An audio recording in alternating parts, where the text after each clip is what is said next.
talk to you a little bit about this idea of starting your own school, starting your own style.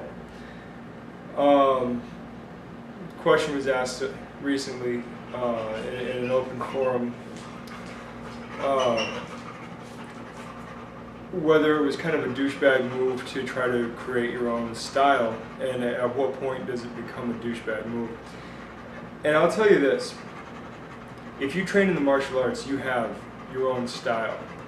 You may be studying somebody else's style, but I guarantee you that your karate looks different than your karate brothers.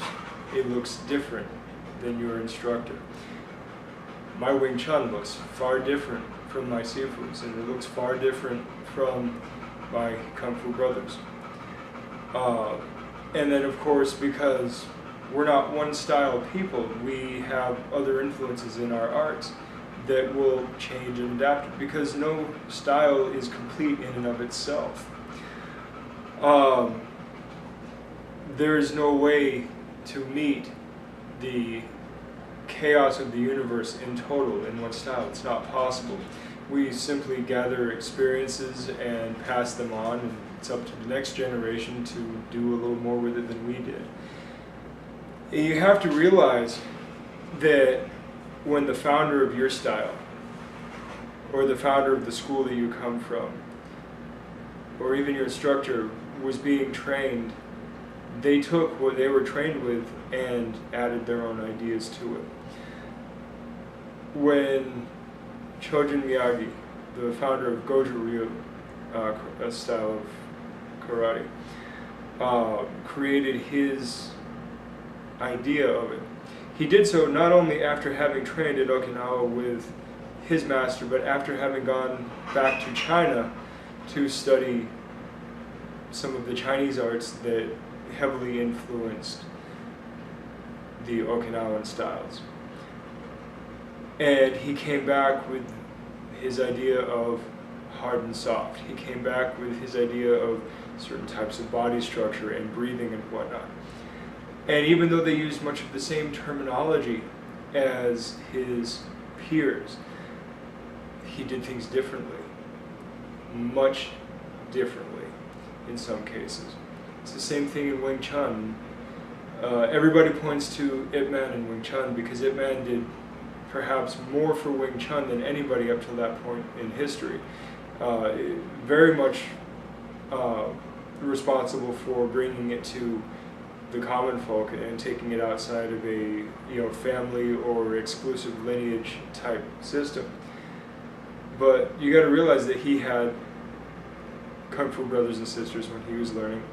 He taught students in different waves of learning, and some taught, some didn't.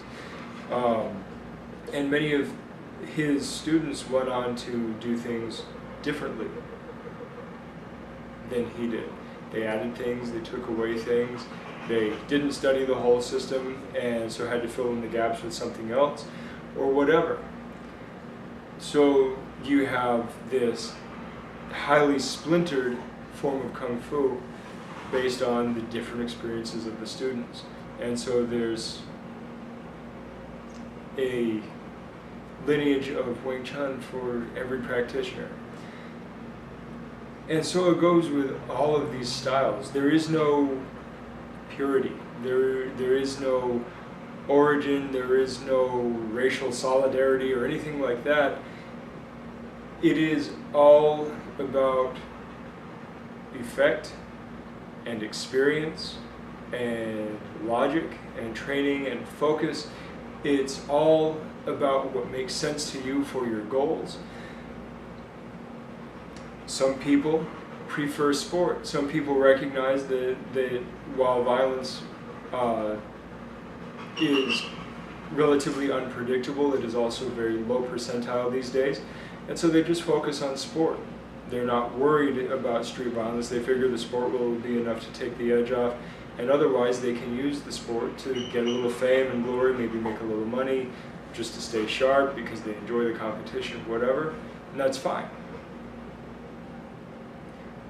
Some people have taken certain martial arts away from the combat aspect and move them into the health aspect. And we are now training for health and fitness, and we are not training for combat per se. We're not training for violence per se.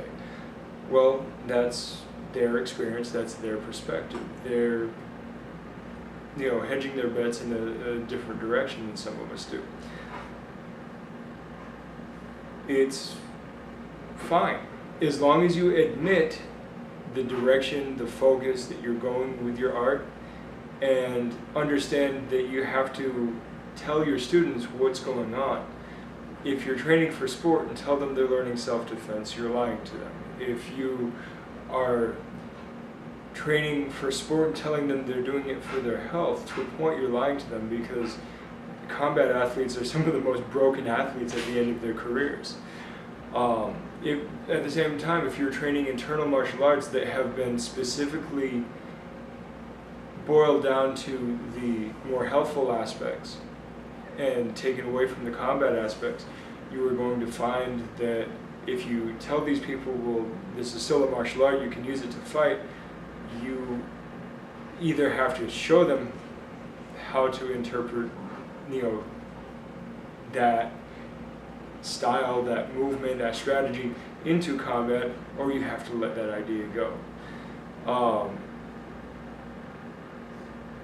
Just get over this idea.